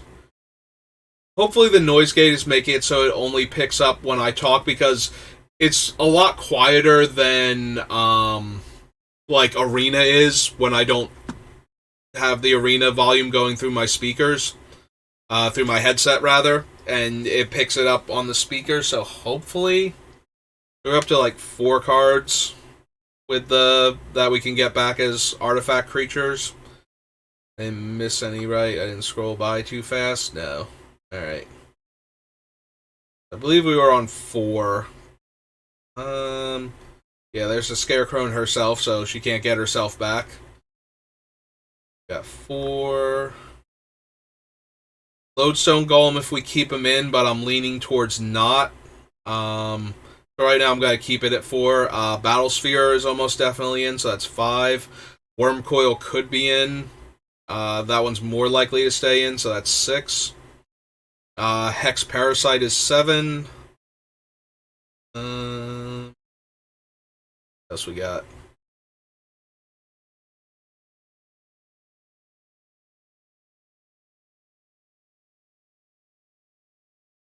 Nope. Those, excuse me, 7 so far.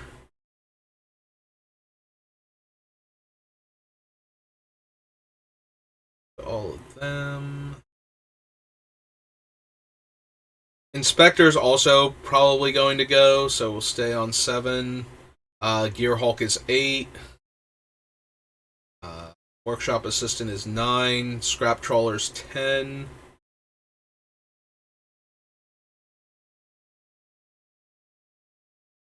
And I'm starting to feel like the Scarecrow has enough targets for right now. If we start cutting the targets, I'm going to keep going just to see like if we have a lot more than I think we do. But I feel like that's enough to at least merit keeping her on the list for right now.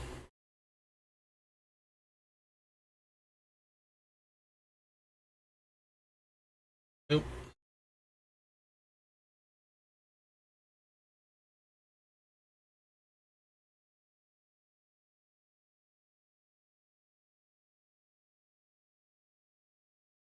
All of these. Yeah, we got up to 10, but now I'm not seeing anything else that she can get back. Yeah, the Weatherlight's not an artifact creature in the graveyard, it's a vehicle. So that's not going to work.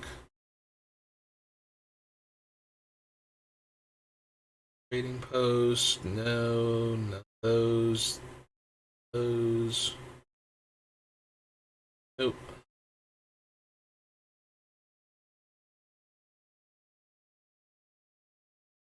Yeah, the Scarecrow can get back like 10 cards, and some of them are very decent. Like, I would love to be able to keep buying back, like, the Mere Battlesphere for 4 mana, for example.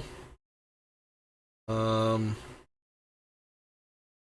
I'm not seeing enough stuff below that. Like, we got up to 10 cards, and now there hasn't been anything. Like, literally anything. Oh, the Agent of the Iron Throne, does require Braids specifically to be in play to do its thing. And I think if we're cutting effects like that, and just keeping the best ones, then I don't think that one needs to stay in. Still no artifact creatures. No to all of those. There's a Scare Tiller, which we can sacrifice to her and then bring back. So we can use it to draw cards also.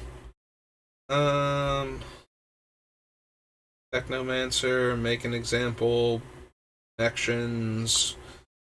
Yeah, we only have the 10, and while I think we have enough on the list right now, because we didn't count some of the ones that I'm feeling like I'm almost definitely going to cut before we get through this.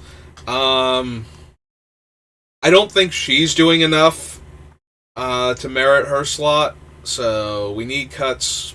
Yeah, let's head back up to Shadowmoor.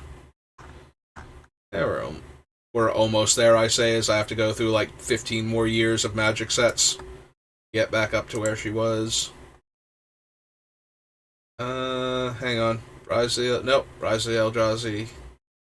Zendikar. There we go. Eventide, Scarecrow. Yep. Alright, so we cut both of those.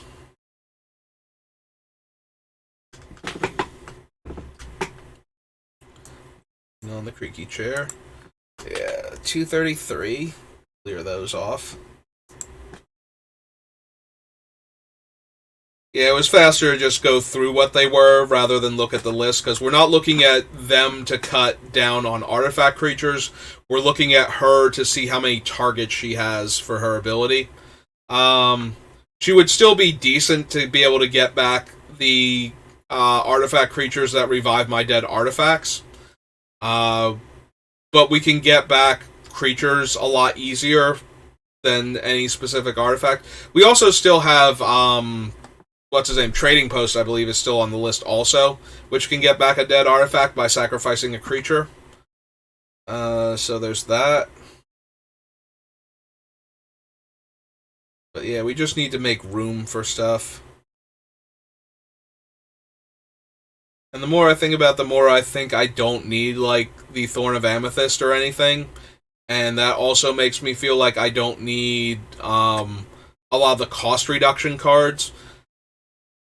I can see leaving in Jet Medallion, maybe, but that's about it as far as the cost reduction cards go. Like, I don't think we need to offset the additions that we're making as much. Which makes me want to go get rid of the Foundry Inspector. So let's go cut him specifically. Like, maybe somehow we leave in some of the things that increase costs, but I don't think we need any of them. If we leave in the things that increase cost, it mostly messes with Gravecrawler and Oathsworn Vampire,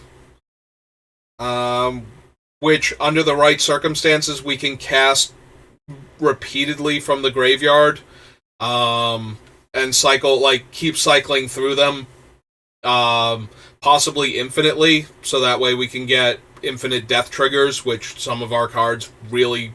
Like, if we get infinite death triggers, we have multiple Aristocrats cards that just kill our opponents from that point. And since this deck is shaping up to be such a mean-spirited deck, we're not going to cut those.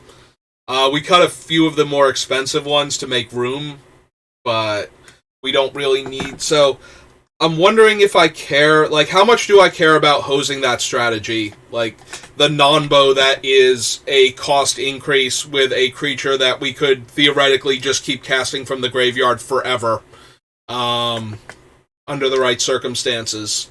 Like, Because once we increase Gravecrawler's cost by a single mana, it becomes nearly impossible to go infinite, and the Oathsworn already needs like something in play reducing his casting cost in order for us to go infinite that way. So, because we have both of them, and because the combo is that fragile, I don't know that I want to increase it. Obviously, if we have Nether Void down, it's impossible to go infinite with either of them, because it's countering them unless we pay 3 additional mana, and we need them, and it counters them too. Like, we could still theoretically cast them, but they won't actually go into play, so... Whereas the other things, it would be illegal to cast them in the first place with the if we don't pay the extra mana. So if we screwed up that way... I'm trying to think. There's nothing that we have that would stop our creatures from being countered, because that is almost exclusively a green thing. But it would be funny with the... like, if our creature spells couldn't be countered with the Nether Void. But I'm pretty sure the only cards that do that are green and or red.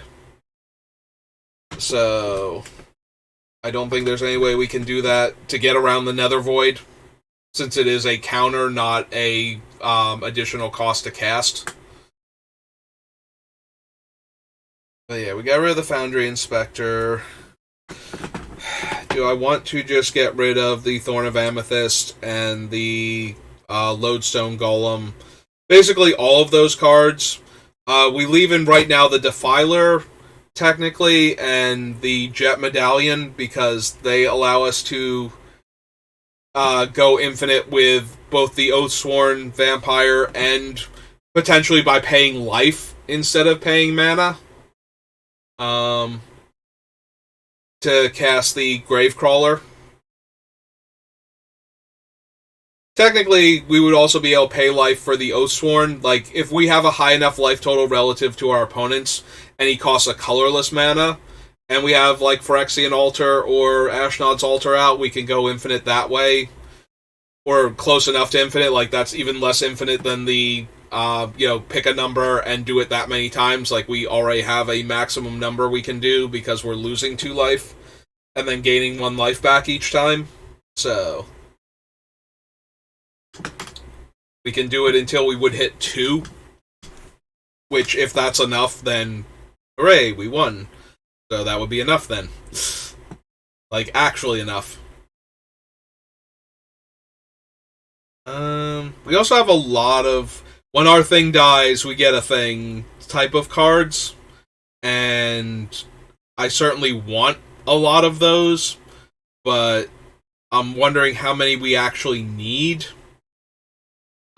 Like, we have a bunch of ways to take our opponent off of anything that they're doing, or to just loop things in order to kill the opponents from where we're at.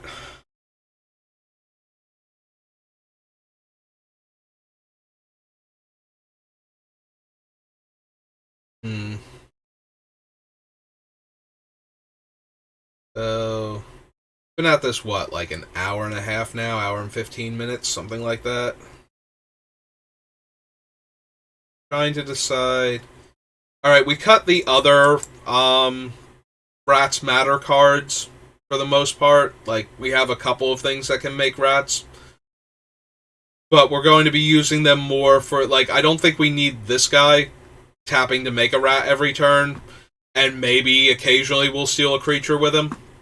So, and the rats having menace is not a huge deal, I don't feel like, either. So, let's just go ahead and cut the Piper.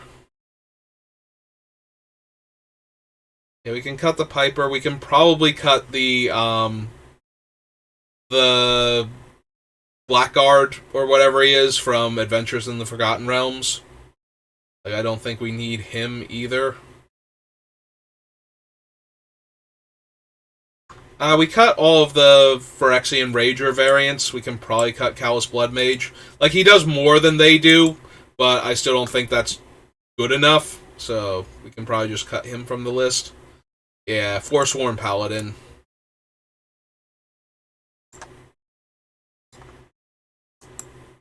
Alright, so that's 4 things we cut now. Jadar is making one token every turn if we don't have decayed creatures from any other source. Um, so if we wind up keeping Gisa or the one curse, we probably need to cut him. But if we don't keep those, he has enough interactions with our other stuff and is producing a creature that we can very, very readily sacrifice every turn.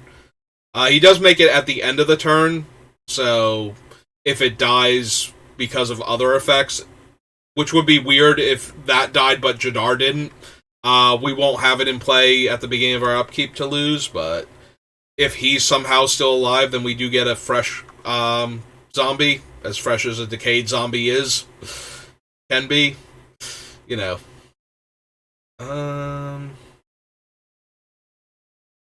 Also, I'm wondering how many of these cards do we actually need? The ones that aren't the really good ones, like Defiler and Oathsworn, where we can recast them. Like, this guy is 3 mana to get back. Oh no, this reanimates, so he's 2 mana to get back. But it's an activated ability as opposed to being cast. That does let the implements work on him, though. The embalming tools, whatever they're called.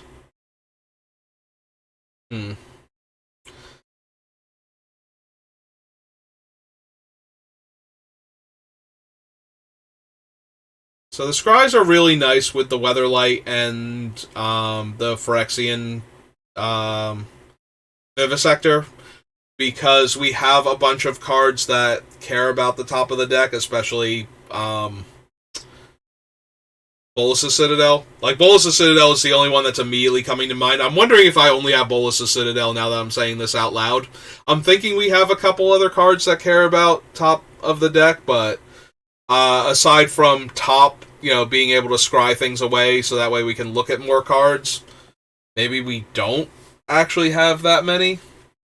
So maybe we don't need Vivisector or the Weatherlight. The Weatherlight is so awkward. Like, at first it's a 2 mana artifact that just sits there and waits for my creatures to die so I can scry one. Is the Defiler, is the Phyrexian Vivisector also my creatures? Okay. So I don't get to scry when anything dies. But I do get to scry when my stuff dies. And a lot of my stuff is going to die. But I'm trying to remember now how many things. We can probably cut the Cemetery Reaper. Like, giving our zombies +1/+1 is fine. He does tap, though, to eat cards out of our opponent's graveyard, so... And we have a bunch of other things that will stop opponents from ever having anything in the graveyard for him to eat, and I don't want to eat our own stuff half the time, because we can bring it back, so... Yeah, all of those are reasons to cut Cemetery Reaper. So let's just go ahead and cut him off the list.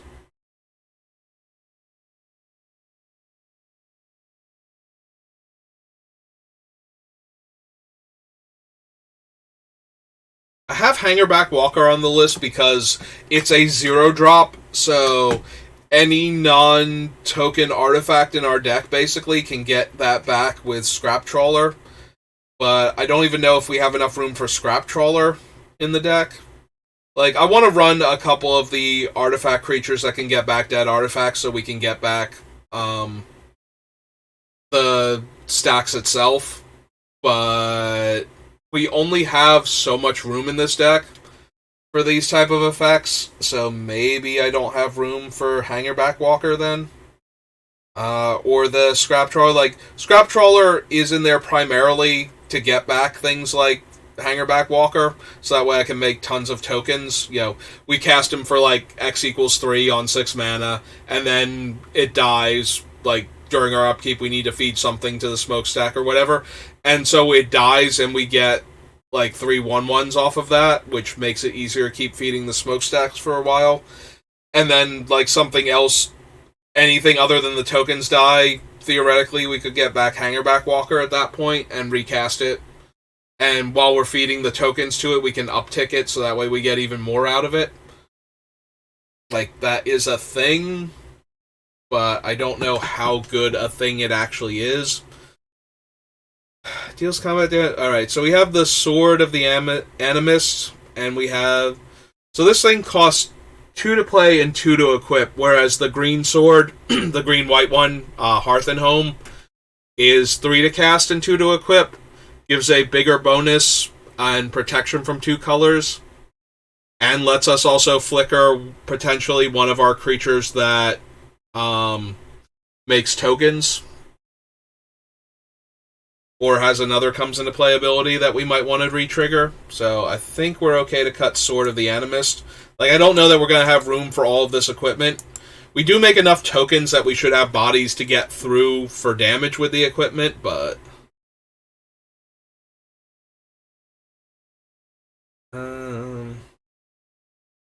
of my turn, if I gain 3+ life, this returns to the battlefield tapped.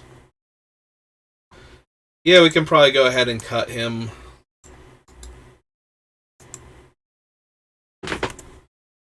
Alright, that's 7 cards we've cut now. Like, we will have some amount of life gain in here, and he can come back from that, but we can only get him back once per turn. So he's a lot like the creatures that tap to make a single token in what he can do to feed the smokestack, basically.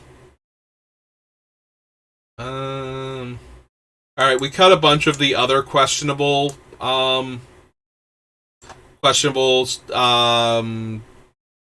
aristocrats effects, so I think we can cut Nadir's whatever it was, Nightblade. Nadir is very similar to the Hangerback Walker, actually. Like, he stays in play and accumulates a bunch of counters and then eventually dies into a bunch of tokens. But he's also a 6-drop to do this, so I think we have enough other cards that are doing things where we don't need him specifically.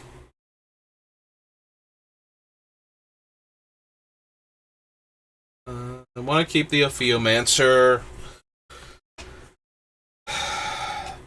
Like, Braids at a bare minimum can turn 1 zombie token into 2 zombie tokens a lot of the time.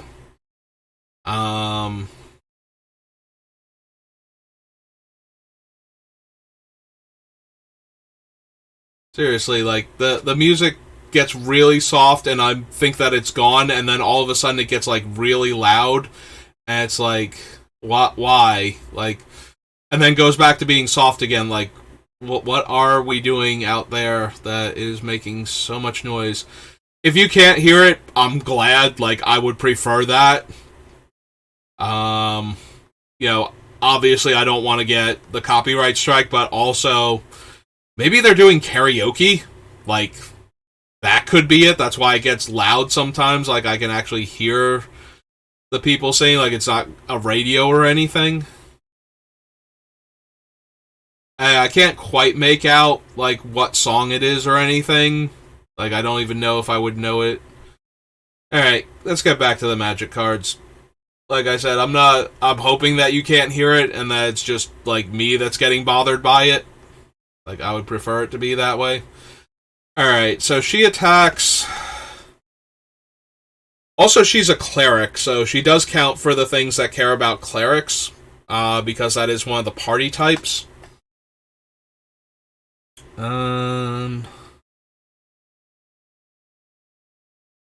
Maybe because she's a cleric and she makes multiple permanents per turn, I might want her.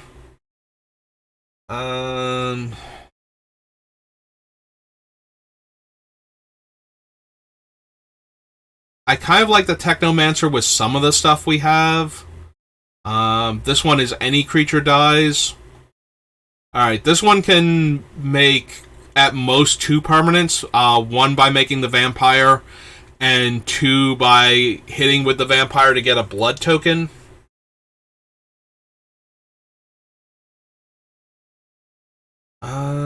So that one's only 2 permanents, so I guess that one's kind of low on my list. Whenever an enchant player plays a land, can get us multiple permanents in a turn cycle, but we have to put it on a specific player. You know what, that one's probably weak enough that we don't need it, even if we keep the other ones. So I'm going to go ahead and cut that. So that's Curse of the Restless Dead. We're still leaving in Disturbance right now, but now we've cut those ones. So the biggest curse besides Disturbance is the Cruel Reality that keeps making the opponent that's enchanted with it lose a creature or planeswalker every turn until they have none, and then starts doming them for 5. But if we cut those, or if we cut the Witch lets us tutor that one out, but that one seems low enough impact, maybe we can get away with, we cut that one and that frees up more deck space. Alright, we got a bunch of cards that I've cut so far, so let's go ahead and take them off the list. So, Restless Dead is 1, Nadir's 2, and his Nightblade's 3, Ghoul is 4, Sword is 5, Cemetery 6, Paladin 7, Blood Mage's 8, Piper's 9, and Inspector's 10. Oh, we actually got up to 10. Alright, so we're down to 223 now.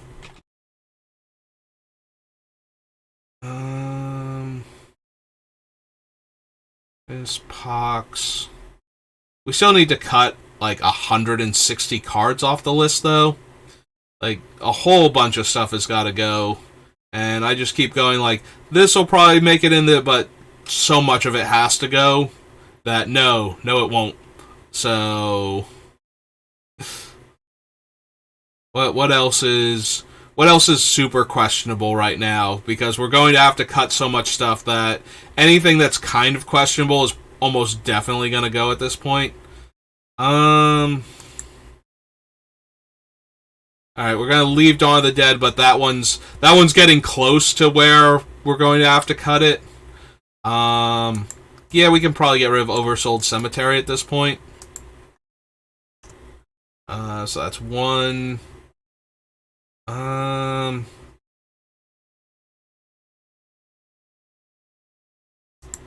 Yeah, I think Extraplanar Lens will be 2.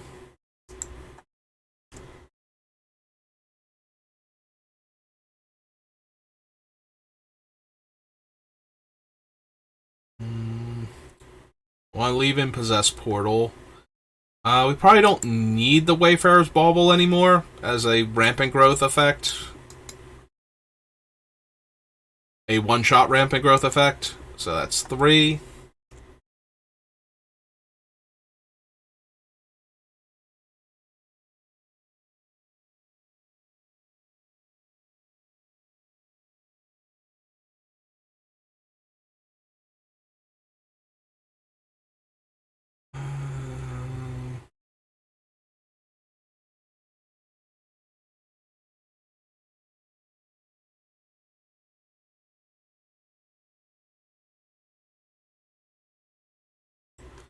Yeah, okay. Let's cut the Thorn and whatnot. So that's 4.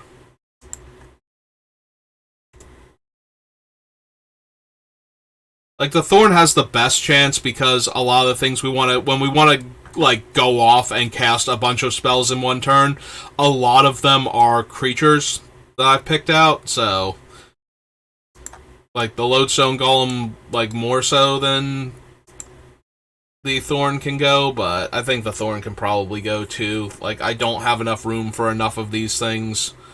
So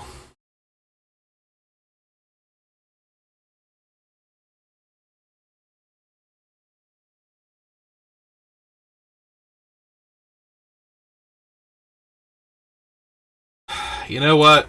Yeah. We're going to cut the Bitterheart Witch. We might wind up cutting all of the curses at this point. We're up to 6 cards cut now. Bloodline Keeper only makes 1 permanent per turn. So we can cut that. That's 7. Death's Hold probably can go. That's going to be 8. Leave those.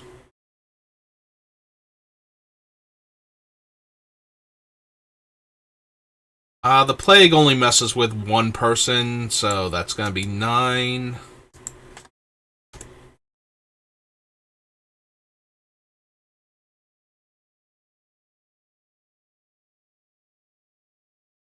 Keeping these for right now.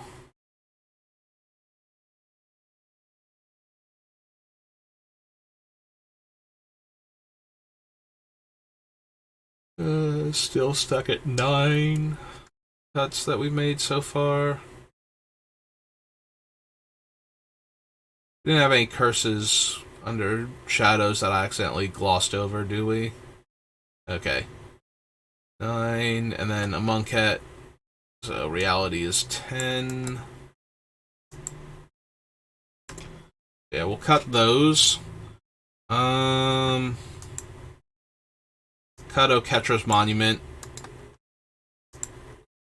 Like, if we're casting our Gravecrawler that many times, we're probably just winning the game. So, we'll cut that. That'll be 11.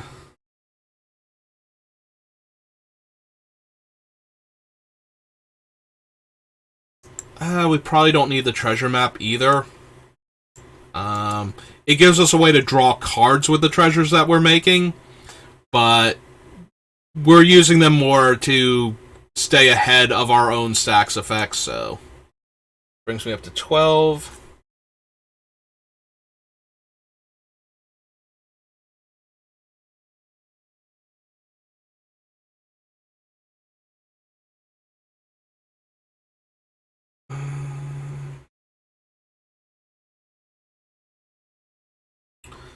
We'll probably wind up cutting the statue. I'm going to leave it in for right now, but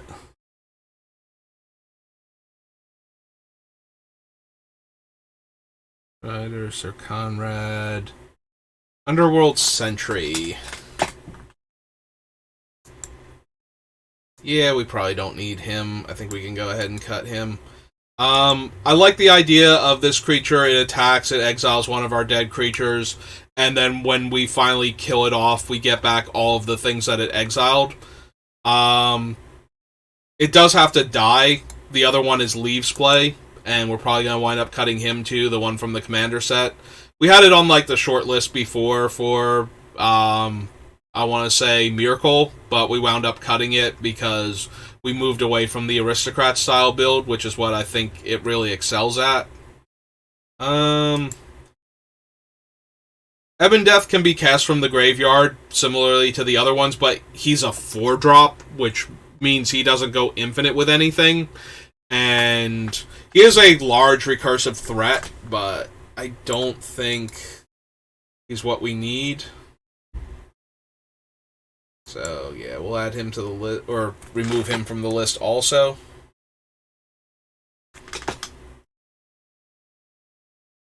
And we're up to, I think that was 14 cuts.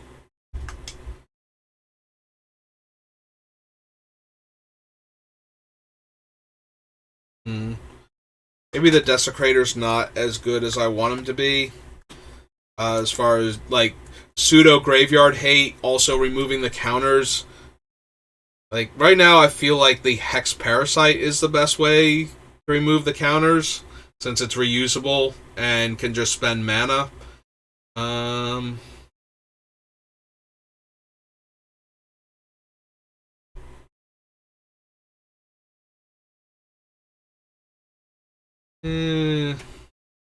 Yeah.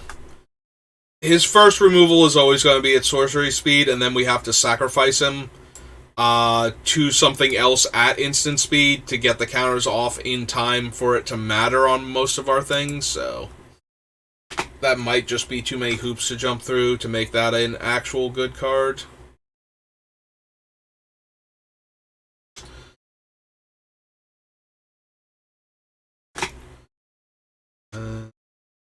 Yeah, right now Voldaren Bloodcaster is still doing enough work. Like, each time my non-token dies, if I get to the point where I'm not losing enough non-token creatures to these sort of effects, then maybe we can cut some of them, but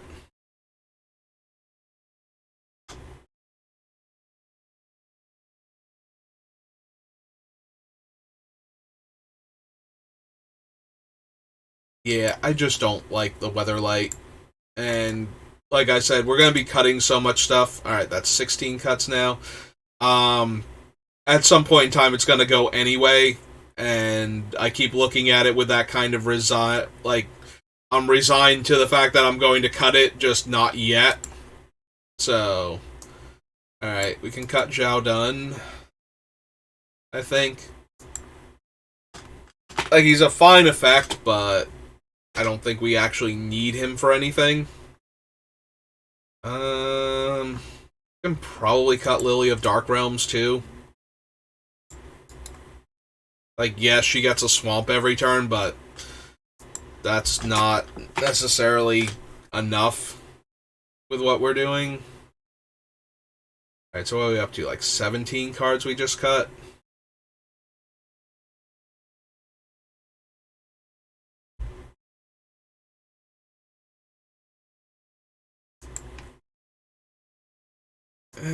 Probably don't need Thrilling Encore as a 5-drop that we have to hold up the mana for in order to get the value we need out of it.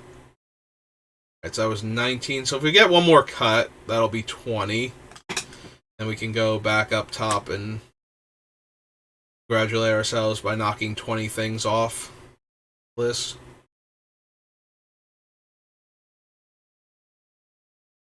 Alright, Sinew and Steel lets us kill an artifact every time it hits. The Planeswalker part should not be super relevant. It's the ability, like reusable ability to destroy an artifact that I'm kind of interested in. I suppose we'll leave it on for now.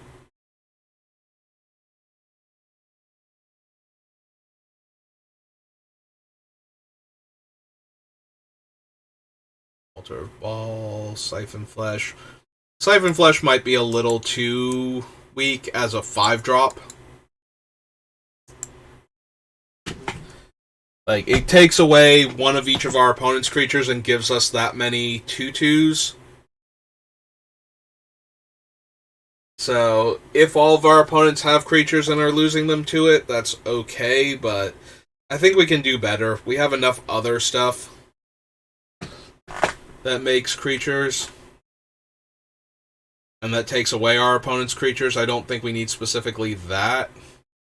So yeah, we can probably get rid of the Curse of Disturbance as being one of the more low impact. Okay, so that's 21. I did forget that we were about to hit 20 before. So now I've gotten rid of 21. So that brings us down to 202. Alright, so roughly 140 cuts left to go. Alright. So I'm thinking we only did a couple hours, but that's probably fine. This is going to take just a bit longer than I thought, so might still be working on it during the week, but I imagine it'll be done before Thursday of next week, when I would have my other day off. Like, I'll have my next day off. So, like, I don't expect us to still be working on Braids at that point. I don't know when exactly we'll finish her, but I was a little bit out of it before I managed to rally and come back. Not tripping over my words anymore or anything, but I'm still, like, eyes are still a bit sore, still a little bit tired, so I think it's fair to cut it here for the stream. Right? How long have we been up? I feel like we've got like 2 hours, maybe close to 3. Do a quick check. 2 hours, almost 2 hours exactly. So I've only been on for 2 hours. But we did make a bunch of cuts once I actually got rolling with it. So we're down to 202. So like I said, it's like 142 more cuts and the deck will be done, but I think I need to take a break mentally from this. Like, I got back into it a bit, but I'm starting to fade again. So before I become, before I sound like I'm drunk or stoned, like really slow, can't complete sentences, words are starting to turn to mush in my mouth, I think we're gonna call it there. And so I'll pick back up probably tomorrow with Braids before work. Once I've rested a bit, I might do a draft.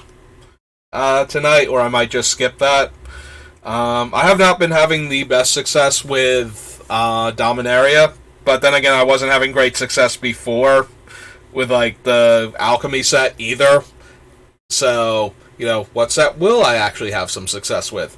I guess we'll have to find out. I've been doing okay in paper though. Like, I just did an F&M yesterday, which is about the difficulty level I expect, getting to like 4 wins to be on Arena, but I keep coming up short on a lot of those. But, 3 rounds, finished it 3-0, no losses. I actually opened Shieldred, which was good because that is one of the cards that I have 2 Shieldreds now, one from one of the boxes. Like, I bought 2 boxes. Usually I get 3, but with all the prize packs from the pre-release, I decided not to do that. Like, to go down a box. I figured I would still have most of the things, but I only had 1 Shieldred, and Shieldred feels like she's going to make it into a bunch of my pre-existing commander decks. Like, I definitely want her in Mogus, because he plays like Nekusar without blue, so I force a lot of draws on the opponents. So the drain life from that, like me, every time I draw a card, I'm gaining 2 life, so lots of wheels. Opponents losing 14 life a turn, and me gaining 14 life whenever I do that seems pretty good.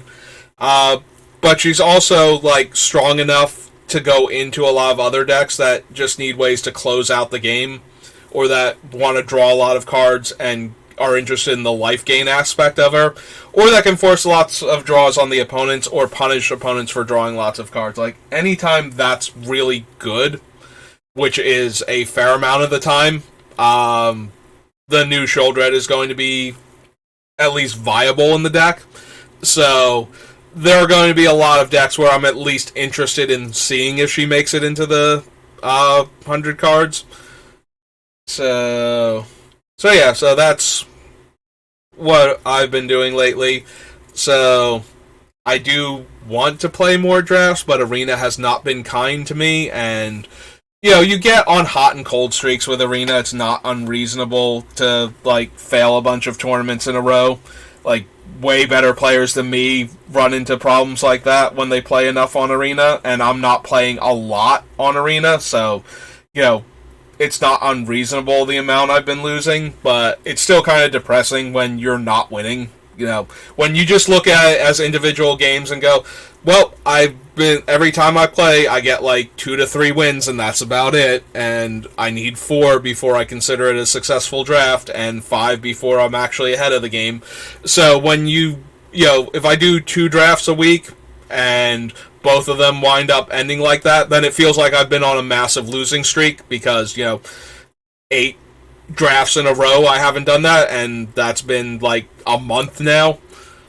But at the same time, I've only done like 8 drafts and on Arena, and Arena's slightly harder, like I said, than an F&M. Like, I'm looking at it as about the same difficulty to get past the 3 wins is about the difficulty range on Arena, because the players are all over the place even when you're doing ranked. Because rank is not directly an indicator of skill. Yes, if you are bronze, you are more likely to be a player that struggles more, but you can also be somebody who hasn't turned on Arena in forever. And, you still play Magic, it's just Arena's not where you want to be at, but, you turn on Arena, you can still play Magic, you're still good at Magic. Like, I didn't start playing Arena until, like, Forgotten Realms came out. Like, that's when I finally got an upgrade to my computer and decided that, okay, fine, I'll turn on Arena, whatever. So, at that point, I've still been playing Magic for, almost 30 years. There's going to be some disconnect between me being bronze or, even silver and the skill level that you're going to expect from players at that point. Similarly, it's possible to get on a hot streak and get into Mythic. Like, you only have to be okay at Magic and get on a hot streak to get to Mythic. Like, that's not unreasonable. If you're playing enough, you can get there. So, your Platinum and Diamond players, can just be players that were doing okay for a while. Like, they're not necessarily going to be these unstoppable, borderline mythic player. You're not going to beat me that easily. No, some of them are very easy to beat. Also, everybody suffers from bad draws. Like, sometimes it feels like Arena is picking on you, but it's really not. It's just you're at one end of the bell curve and somebody else is not there, so you're getting run over. Yeah, Arena can be very frustrating to play on. It feels like you get less natural draws than you do in real life, and all the losses sting a bit more. Also, you don't have the interaction with the other players. Like, I go to an F&M, I can sit there and talk to players or play Commander games in between matches or while we're waiting to start. Or, just, do anything. Whereas when I turn on Arena, it's like, did I win or lose? Like, that's the only thing I am here for. I can emote at my opponent, and that's usually kind of annoying when people do that. Like, I tend to mute players that throw more than a couple emotes at you. So Arena is way more depressing way to play Magic. A more depressing way to play Magic. Like, I didn't know where I was going to finish that sentence, so I kind of left out the little, I want to say, article there in the A. But yeah, Arena is a more depressing way to play Magic than almost any other way. Like, even Magic Online, you can potentially talk to your opponent if you want to type at them. You're still talking to a random person on the internet, so that's not always going to go great, but with Arena, you just have no way to interact with them unless they're actually a friend of yours and you can talk to them, but then you can do that other ways, and at that point, and there's no real, there's none of the community of playing Magic. There's none of the side things. Like, if I'm not playing in the arena, like, as soon as I'm done with a game, I can immediately go into the next game. I don't have to wait, so there's no sitting around talking to other people with Arena. So yeah, when you're losing on Arena, it feels real bad. Like, nothing good is coming from that now. So yeah, Arena's had me kind of down because of that, but I think that's a byproduct of the way Arena is, more so than anything else.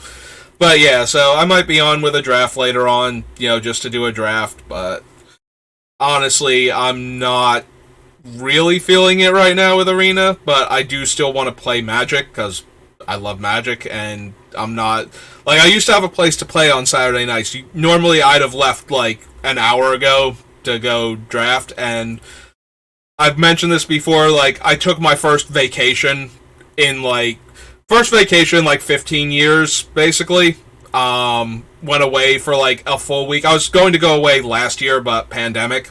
So I was away on vacation for, like, 10 full days. So I missed 2 weekends, like, right after Neon Dynasty came out. And they already had, like, a small community. Like, there was only, like, 4 of us, roughly, that were, like, more or less guaranteed to be there. It was like me, one of the guys that frequently ran the thing, like, he became the default guy to run it, and like 2 other people that were showing up with any consistency, and then there were like 3 or 4 other people that showed up fairly often, but not all the time.